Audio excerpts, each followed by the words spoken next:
Assalamualaikum hürmetli seyirciler. Milli Telekanalının efirini haberler hafta programması devam ete. Bu haftanın en mühim ve en meraklı hadiselerini tekrar bizim yayınımızda görebilirsiniz. Stüdyada men Fadime Seyit Mahmut çalışam. Sergey Aksyonov traktor dumeni başına oturdu. Kırım yolbaşçısı Denpol adlı ilmi-ameli konferensiya devamında o'zini traktorist rolünde sınadı. Yangi innovatsion texnologiyalarning tarqalmasi Qrim Muhandislik ve Pedagogika Universitetinde progressiv g'oyalar, keşifler ve ilmi innovatsiyalar netijalari ko'rsatilishi bo'yicha forum kechdi. Quru O'zen ko'yida yo'llarning kapital ta'miri yakunlandi. Bu ish nasıl olib borildi? Kazan Kremli onun territoriyasında nasıl muzeyler yerleşim? Qrimga o'xshagan tarafları var mı? Bu ve diğer so'rovlarga javobni haberlar hafta yayınında seyir etiniz. Qrim yolbaşçısı başka zanaat seçti. Vaqtincha Cumhuriyetimizning reberi koy xo'jalik texnikasının iki çeşitinde test drive geçirdi. Bu hadise Qurman rayonunda yıl geçirilgen tarla kuni tedbirinde yuz berdi. Bir meydanında bütün yarımadanın ve komşu regionlarının agrariyleri toplandı. İştirakçılar zanatdaşlarının tecrübenin paylaştılar ve yerli texnikani sınab baktılar. Agrar know-how'lar hakkında Ayşe Şulakova tarif etti.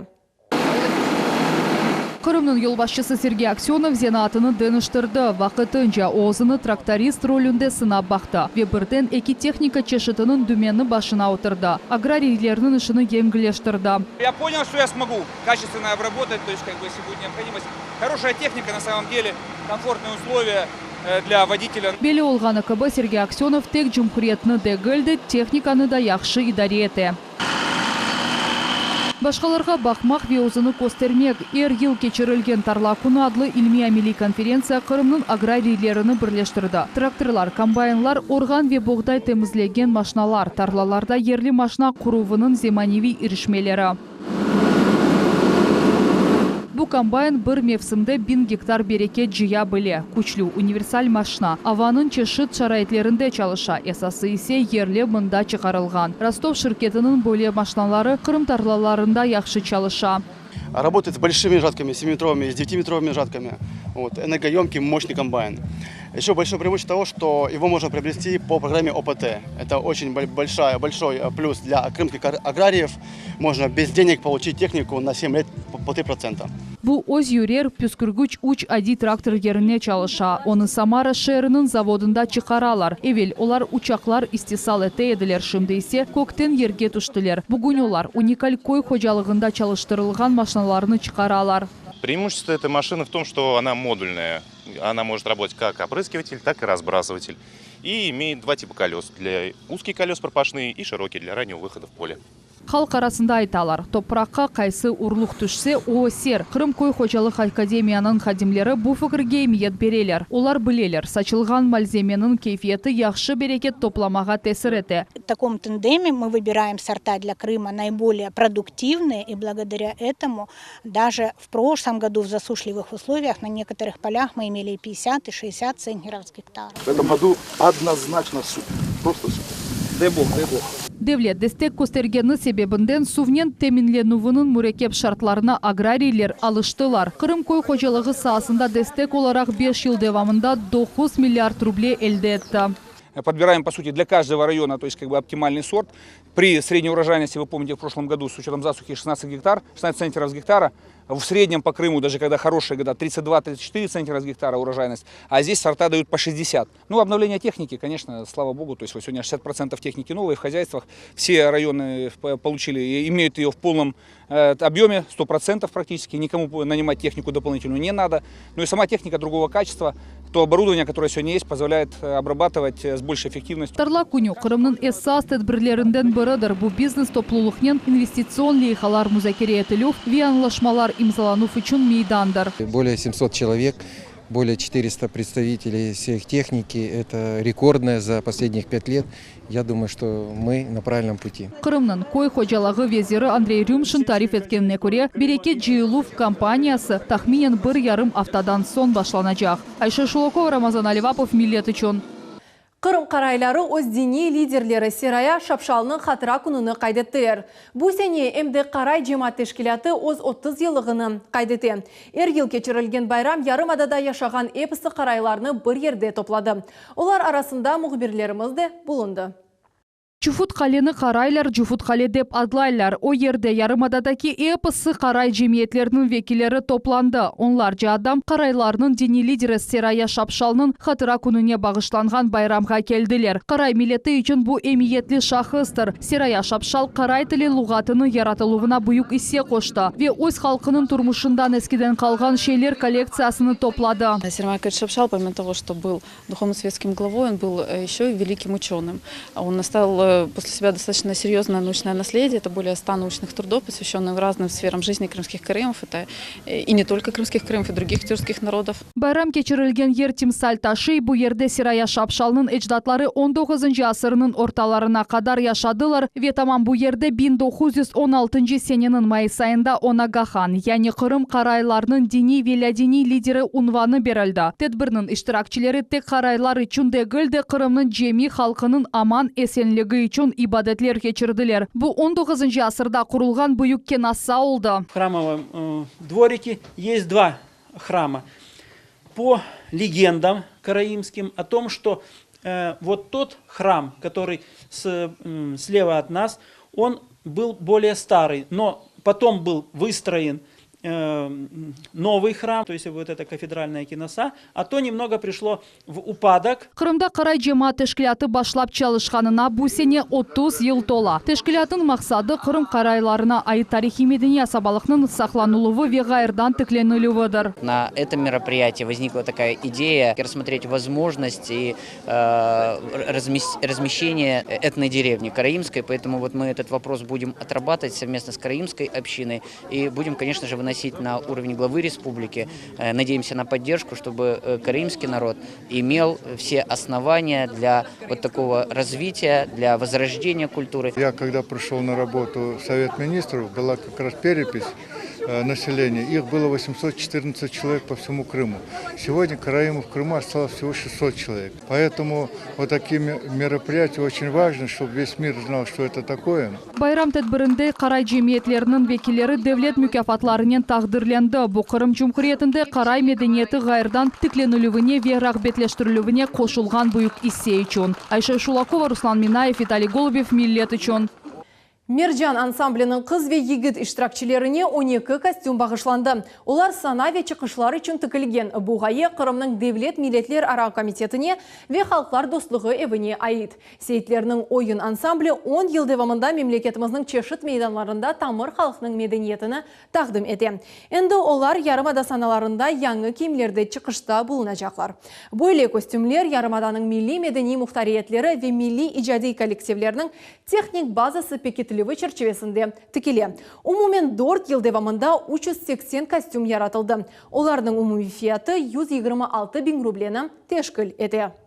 Коллектив «Мерджан», известный очень Нижнегорского нашего района, который постоянно участвует на всеразличных наших республиканских, ну и районных, конечно, мероприятиях. И поэтому такой толчок обеспечения, как говорится, костюмами дает возможность дальше лучше развиваться и представлять, конечно же, свой муниципалитет на всех площадках республики. Мы выражаем огромные слова благодарности от всего района, от глав наших органов власти за такой замечательный подарок, в котором мы сможем радовать и наш муниципалитет, и, надеемся, Крым в целом. Костюмы у нас дорогие, потому что мы пытаемся ближе к этническим костюмам шить наши костюмы различных национальностей, поэтому это стоит затрат.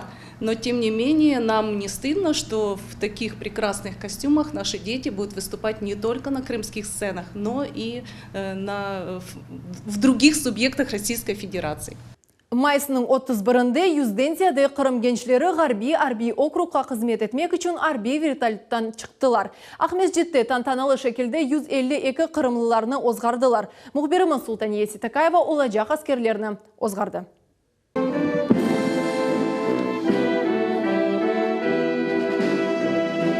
Юзлерже аскерликке чағырылған оғланлар енді Арби урбаларыны кейділер ве шеренгаға тызылдылер. Арби комиссариат территориясында кележек аскерлерінің яқынлары ве достлары топландылар. Тантаналы тызылуының иштиракчилері ана бабалары дин вегерлі акимет векілерінден огөтлер дыңледілер.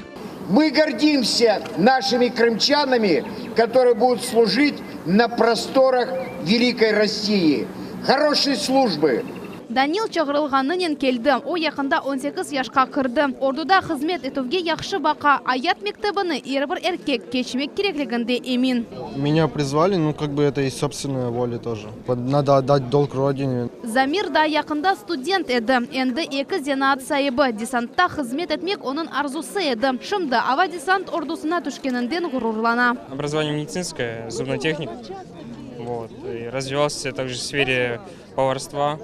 Получим новые знакомства, мы уже с ребятами познакомились. Вот. И в дальнейшем будем дружить, развиваться. Комиссариатта Эйджанлы Муит аналар ағлайлар оғланларынен ресімге түшелер. Я провожаю своего сына. Я не могу, у меня эмоции еще. По собственному желанию, никто не принуждал. Я провожаю вот 2 братишек своих родных, двойняшек. Яны чағырылған аскерлерні жидді сайладылар. Сағлыққа вебедін азырлық алына бұйық диққат айырдылар. Енді оларны арби космик құветлерінде ве ава-десант бөлігінде қызмет беклей. Призывники переодеваются в военную форму на сборном пункте республики, получают все необходимое имущество с собой. Вы видите, у них сумки укомплектованные. Вот с этим имуществом они уже бывают в войска. Якынларынен хайырлашып, 3-10 даққа беріле ве яны чағырылған аскерлер арби учаққа отыралар. Здесь пара генералов. Салам алейкум. Ватанымызны қорчаламаға бүгін 152 яш аскер кетті. Олар арбия шайышның епс қайдаларыны өз бөліклерінде огренежеклер. Умумен бұсене 3000-ге яқын Қырым егіті қызметке йоланылды. Султанисты Каев Вельдар Заитов, Миллет үшін. Қырым университет ве педагогика университетінің студентлері Васильковская балка деген ерде партизан арби шаншурет ерлеріні зиярет еттілер. Бұд әдбірлеріні фаалжилер яшларының арби ватан первер тербиесі черчевесінде кечірділер. Университетінің ожалары да оларнен берабер ұзақ yolға чықтылар. Олар студенттеріне партизанлар ақта мирақлы икәйелер тариф еттілер. Бұл мевзуның девамыны Невбетті келев қамызда сейір әдіңіз. Васильковская балка деген ерде қардашлық мезарына ел еңгілдегіл. Студенттер ве ұжалар тар елчуқларнен жайып кетейлер ве Қырымнан текрарланмас манзараларны көзетейлер. Сувық бұрылча өзенні берабер кечелер. Бөлелікнен олар өз исрарына ве жесірлігіні көстерейлер. Бұркымсе елдан қайтмай ватан перверлер Қырым Мөндеслік педагогика университетінің студентлері ве ұжалары Қарасул базар районында шыған партизан ве сәкенлерінің қатырасына аңмаға қарар алдылар. Мы на себе ощутили, как тяжело было проходить. Да даже по проезжей дороге нам всем было очень тяжело проходить. По грязи, через речку. Это все было очень непросто. И очень сильно ощущалось, что в те времена это было намного хуже. То есть это зима, это дожди. И если мы с таким уровнем подготовки, ну, более-менее, еле смогли пройти, то раньше мы даже представить не можем, как было раньше. Раньше говорили, это нужно не мертвым, это нужно живым. Это нужно живым. Потому что человек должен гордиться своим прошлым. А прошлым можно гордиться тогда, когда я знаю это прошлое. Вот мы сейчас здесь для того, чтобы ребята помнили свое прошлое. И, на мой взгляд, это важно. Uzun yol keçip, саяхат iştirakçileri Cenk Devara ақта яңы мәлімат алдылар. Белі Қырым тарихчысы Владимир Поляков оларға партизан верлі сәкенлерінің жесірлігі ақта тариф етті. Я получал от своих студентов письма, и они говорили, мы участвовали в Васильковской балке в глубь захвата, на нас нападать. Тетбірнің iştirakçileri бұтын ле тарихқа далдылар. Партизанлар, фашистлер или насыл күрешкенлер ақта бөлділер. Ратлық вақтында уйлей емеге ашалды. Бұ ботқа мантар ве картоп олды. Бұл саяхатның тешкелетчіларындан бұрысы тарихи илимлер докторы Владимир Поляков. Васильковская балка или 40 елдан берлі бағлы. 90-ның жесенелері өз достларынан берабер жен құрбанларына обеды етекледілер. Бұл ананен оның студенттер девамы тежегіне умет ете тарихчы. Ушло поколение партизан. В каждый наш прежний поход с нами ходил 1-2 партизана. Они нам рассказывали у костра, мы слушали.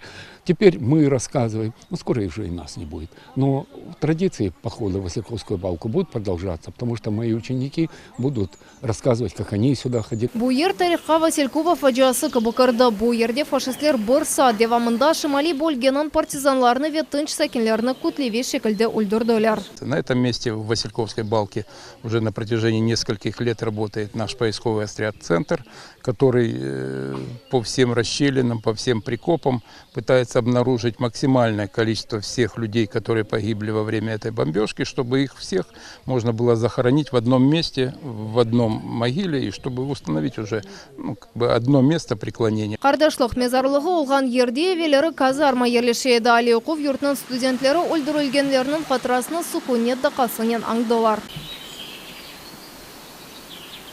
Саяхатның тешкілячылары именлер вақыт кечтікче ватан ұғрында көрешкен да юзлер жеджесур Қырым сәкенлерінің адлары белі олажақ. Ең есасы олар Ақтай бедейен қатырламақ. Фатиме Сейдаметова, Севилия Меметова, Эльдар Заитов, Мелет Ичон. Қырымда Ислам Терек аэродромында авиадартс 2019 адлы конкурсның бұтын орды басамағы башланды. Русияның эпосы көшелерінден келген ең күчлі экипажлар 2 hafta девамында Қытайда халқара ярышларда мемлекетімізні тағдым етмек үшін күчлеріні сынайжақлар. Бұл мевзуның девамы невбеті келев қамызда. Бу ағихи учқан сығыр. Боли адынен дүнияның ең балабан арби Ми-26 күчарына айтқанлар. О яраланған 60 адамны ве 82 десантникны тахлие ете біле. Ми-26 20 тоннаға же юк ташы біле. Ве өз бұйықлінеге бақмадан авада қарылғач кебі уча.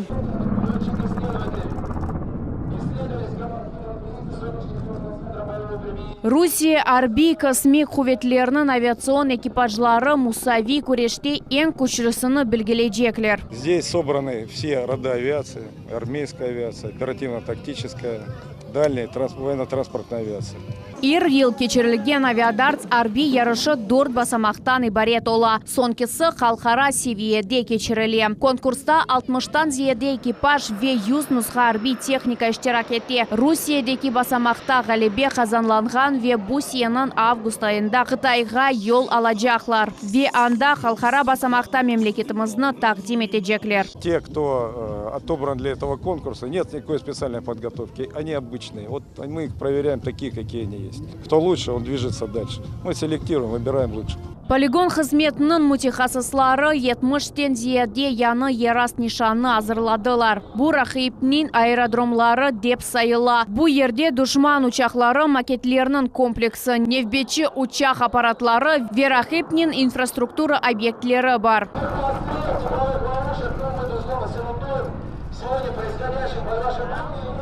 Великолепное мероприятие для нашего поселка, для нашего Крыма. Техника хорошая стоит, такая достаточно современная. Вообще организовано все хорошо, интересно. Конкурс июнның 8-нде девам етежек ве Ақярда юкенленежек. Июнның 1-сінде есе авада ағихи авиамикс кечірілежек. Эльмаса Блакимова, Герай Абдулаев, Милет Ичун. Оқу системасы шекеленің деңішмесі Қырым Муниципалдық ве педагогика университетінде яңы технологиялар көрсетілігі бойынша форум кешті. Шымды баяғы яңылықлар музакери етіле. Олар яқын вақытта эпосы оқу муэссеселерде қоланылажақ. Кележек заманның сыныфлары ақта Наджия Исаева тариф еті.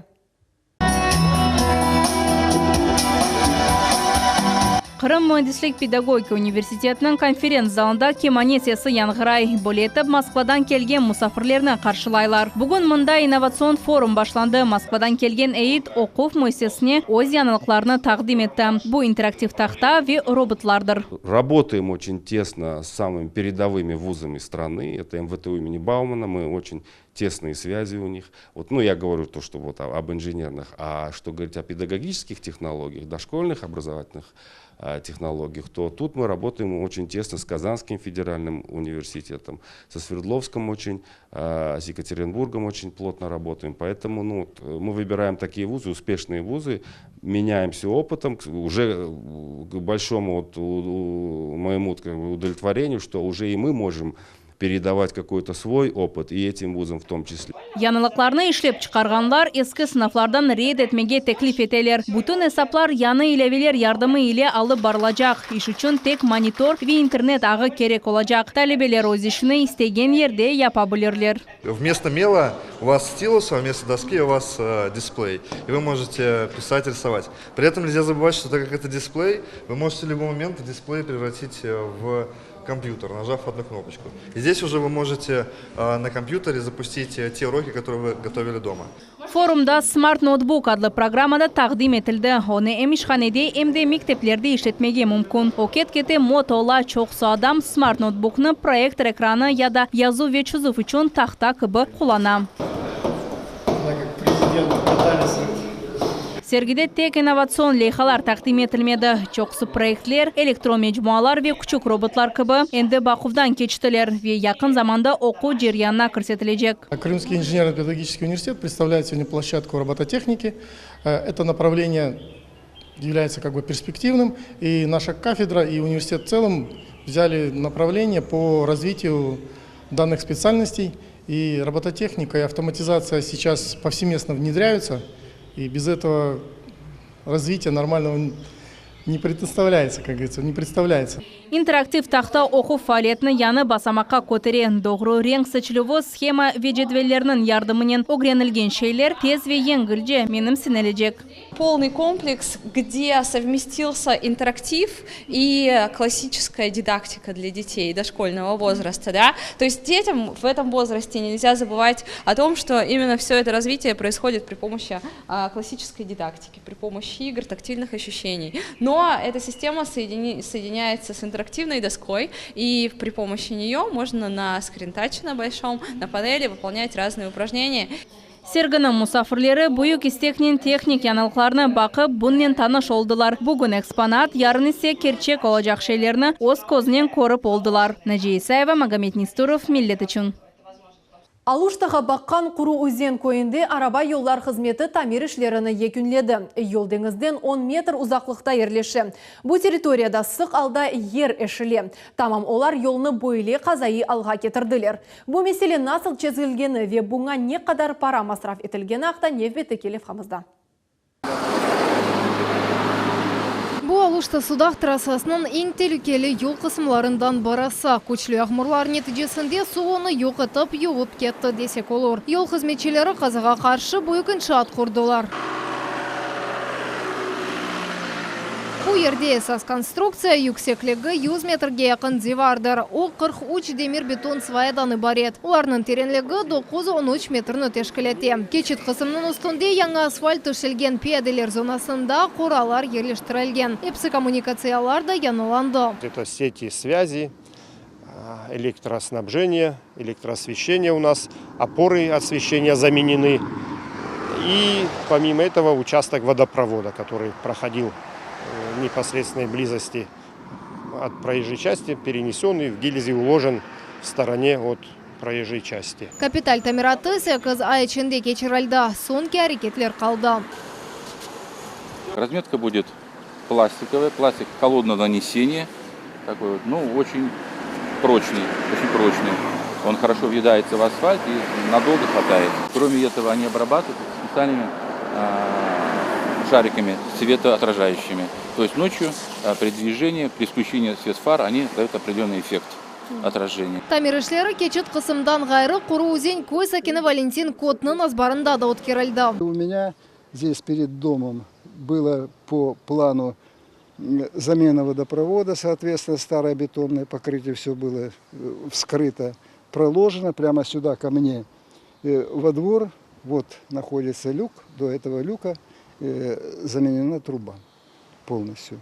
После этого, соответственно, положили новое бетонное покрытие, как вы видите, довольно-таки неплохо, довольно-таки прочно. Более процессны мутихасислар yolның mühendis qoruvu деп adlaylar. Epsi işlerini becermek için 100'ge yakın kurucu ve teknikanın 25 nusxası celp etildi. Kapital tamiratının fiyatı 77 миллион рублен teşkil etti. Самое главное, мы запустили движение по автомобильной дороге Алуш-Судак-Феодосия в двухполосном исполнении. Теперь можно здесь передвигаться без пробок. Это мы успели сделать до начала туристического сезона, потому что, напомню, в начале, пока шли работы, движение происходило по одной полосе с переключением направления с помощью светофора. Сейчас все движение открыто, и все гости и жители Крыма могут передвигаться без трудностей.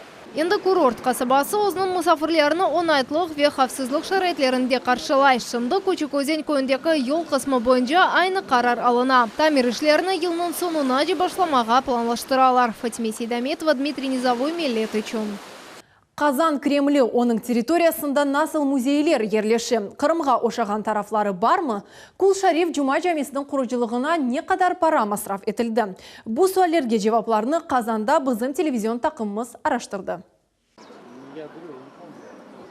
Джеминон бинасы бияз мермернен қапланған күн батқан вақытта есе обен перенкіне бояна. Джеминон 4 минаресі баруларының yüksекliği елесе 100 метр. Кул Шарифнан баш қолесі ачықмавы тоз темеш Қазан шапкесі шекілінде яратылған. Тамам буренг бинаға айрым елитус ве ұзгынлік бере. Қазан Кремльнің территориясындаки тарихи жами 1552 сенесінің октябрь айында Қазанға Иван Грозныйның ордулары ұжым еткенде вераны тілгенады. Ибадетхане ғайрыдан 1996 сенесі құрылы башланды. О Қазан ханлығының пайтақтында Евсаневичух минарелі жамinin тымсали олдауындан да башқа жами 16 ғасырда Орта Павол жерде дени мари велимлер инкишафның меркезі еді. 2005 сенесі мұқадес ер тантыналы шекілде açılды. Тамам бұл елі Қазан шерінің 1000 елығы қайды тілейді. Мечеть имеет 8 минаретов. 2 больших минарета, 2 малых минарета и 2 еще небольших минарета над входом. Купол мечети выполнен в форме шапки казанских ханов, которая была вывезена войсками Ивана Грозного в качестве трофея. Сейчас она хранится в оружейной палате Московского Кремля. Джума жеме огындегі мейданда 10 bin адам ерлеше біле. Жемінің ішінде есе 1,5 bin инсан ибадетіні қыла біле. Мерақлысы шында ки Кул Шариф эсасен садақа параларға тікленілді. 400 миллионға яқын рублені оз бойнуна 40 bin дензияде адам вет ешкілет алды. Олар епсі Татарстанның бұйық мұсылман ибадетханесінің құрудылғына оз есесіні қоштылар. Енді оларының адлары бинада сақлы китапқа кірсетілді. 2015 сенесінден бірлі жәмеде геже күндіз Коран оқыла. Хафизлер бір-бірінің еріне туралар. Туристлерінің көзіне еңевеля жәменің қойымжы моделі түше. Окумештен ве ярықы метлі ташлардан ясалған. Оны Татарстанның шымдығы президенті Рустам Миниханов бақшыш етті. В всем мире мусульмане стремятся посетить главную мечеть, которая находится в городе Мекка, Каабу. Изображение с этой мечетью можно увидеть на мозаичных панно, также в холле мечети. Панно так и называется Мекка. И если там в 577 году пророку Мухаммеду впервые было передано откровение от пророка Джибраила, то здесь, на территории Поволжья, ислам был принят в 922 году, в X веке. И, собственно, отсюда началось распространение ислама на территории Поволжья. Жаминан içinde экскурсиялар için екі балкон бар. Намаз қылмақ için елнен тікілген 700 намазлықны есе Иран әкіметі бағышлады. Ренкле хрусталя везе Чехияда ясалған намаз залының диварлары ачық тосте мермернен қапланған. Құббе тобынде Құрандан язылар ве Аллахның 99 ады ерлеше. Джума күні бұл ерде 1,5 бинге же адам намаз қыла. Познакомить и тех, кто приезжает в Казань, в основном туристов, из регионов России, из-за рубежа, официальные делегации, познакомить с исламом, с миролюбивым, просвещенным исламом, который существовал и продолжает существовать в России. Жаминон цоколь қатында Русияда не олған ислам дені мединеті ве Поволжьеде исламның дарқатылу в тарихы музейе ерлеше.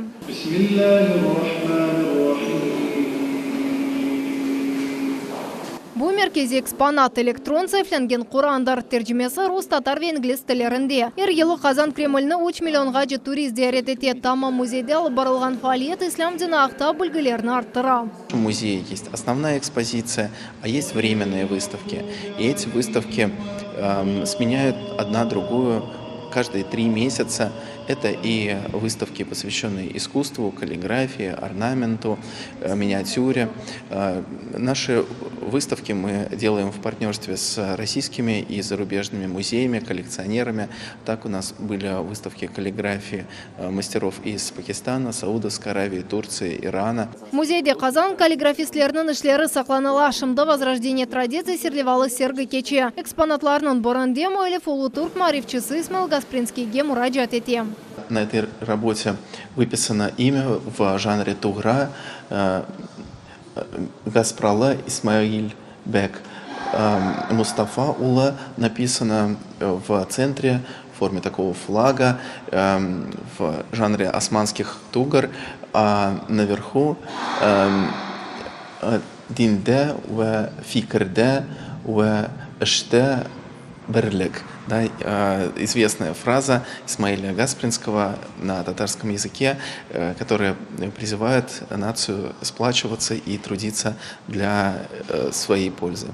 Кырым ве Казаны бірлештірген шечоқ бөкімдарлар тижарет, медениет ве тарих севелерідір. Алтын Орду деверінде Бағда, Азия дейді. Қазан ханлары арасында Қырымдан чыққанлар да бар еді. Бұл мәлімат Татарстан Жұмхуриеті ве татар халқының девлетчілігі музейінде сақлы. Связи были очень тесными. И в том числе и правители были на троне Казанского ханства.